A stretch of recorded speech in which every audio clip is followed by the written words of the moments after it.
Welcome to the Emergency Response Plan training for Hudsonville.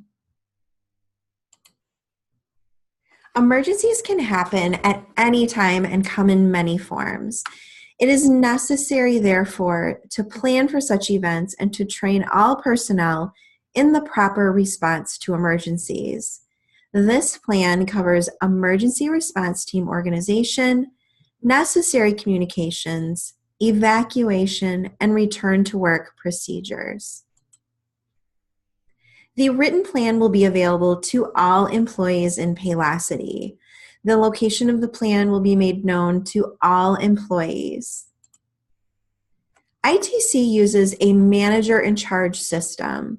The manager in charge will be the emergency team leader. The manager in charge will remain in overall control of the emergency throughout the course of the event. All communication with the company and public emergency response personnel will be channeled through the manager in charge.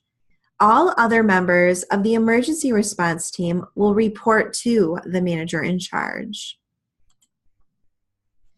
The following employees are on the manager in charge list in Hudsonville: Mike Camerata, Andrew, Greg Harper, Michael Lamb, Phil Jones, Rhonda Van Oss, Suzanne Proxa, and Scott Wright. Members of the supervisory team will help the manager in charge and lead efforts to evacuate the building only if safe to do so. ITC has a first aid team trained in CPR, first aid, and AED use. They are not trained as first responders. That team includes Gary A., Shelley Bangma, Sue Brown, Becca Nienhuis, Dawn Schuler, and Sydney Van Zee. In case of emergency, dialing extension 411 internally will dial all of their phones. In case of fire, building alarms will be used. In the absence of working building alarms or power, air horns located throughout the building will be used. One long burst will indicate there is a fire in the building. If time permits, a page overhead will occur. In case of tornado, air horns located throughout the building will be used. 3 long bursts will indicate there is a tornado. If time permits, a page overhead will occur. Evacuation plan maps will be placed throughout the building. Locations where employees can take shelter in the building during inclement weather are indicated in the evacuation plan. Shelter areas are generally main floor level restrooms and are marked with tornado shelter signs. If gas is smelled, quickly do the following: open all windows immediately, notify the manager in charge, check all gas taps and turn them off. If the gas odor remains strong, a gas main may be broken. Evacuate the area immediately. All personnel will cooperate and evacuate the building as soon as possible using the evacuation procedures and routes presented in the evacuation plan.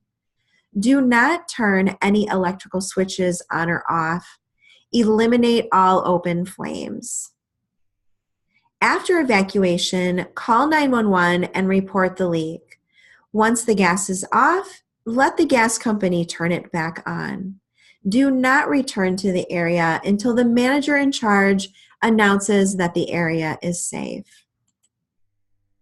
In the event of serious injury or illness to an employee, whether related to another emergency or not, the immediate concern is to aid the sick or injured person.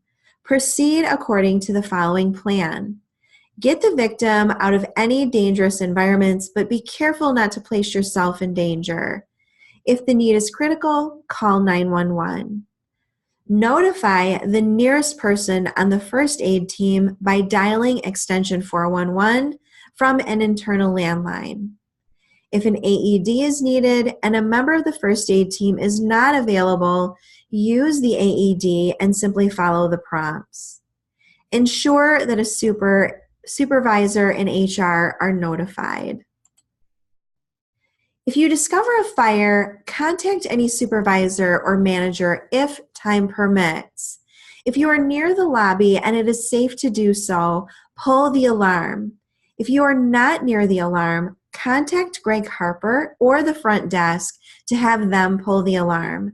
Do not try to come up front unless it is safe to do so. If the alarm doesn't sound and you are close to an air horn, use one air horn burst to alert employees to the fire. If you hear the alarm, the announcement there is a fire in the building, please exit immediately, or one air horn burst, leave the building immediately following the nearest exit route. Never put the fire between yourself and an exit. All staff will meet at the large ITC corporate headquarters sign on Corporate Grove Drive. Take anything with you, vendors, visitors, employees who aren't evacuating, etc.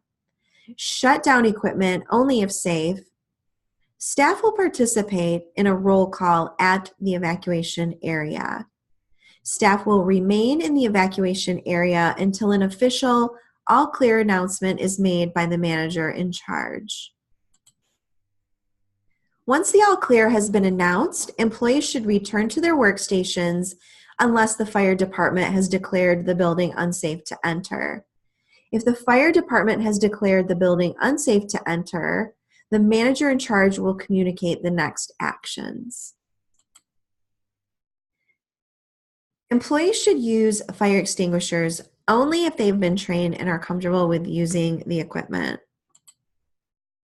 A process has been defined for fire drills where a diagram or picture of a fire will be displayed on a piece of paper. The paper will be hidden in the ITC building. The employee finding the fire diagram or picture of a fire will start the fire plan.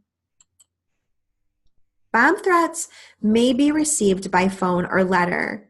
If received by phone, log the following information if disclosed during the call: the exact time the threat was received, the location of the bomb, any planned time of detonation, appearance of the bomb, who placed the bomb, the kind of bomb, what will cause the bomb to explode, the address of the caller, any background noises, the name of the caller, a description of the caller's voice. Are they male or female? Estimated age? Do they have an accent? Any speech impediments? Is it a familiar voice or does it sound like someone else? Exact time the caller hangs up. Notify a manager in charge, and the manager in charge should decide if the building should be evacuated. Then call 911.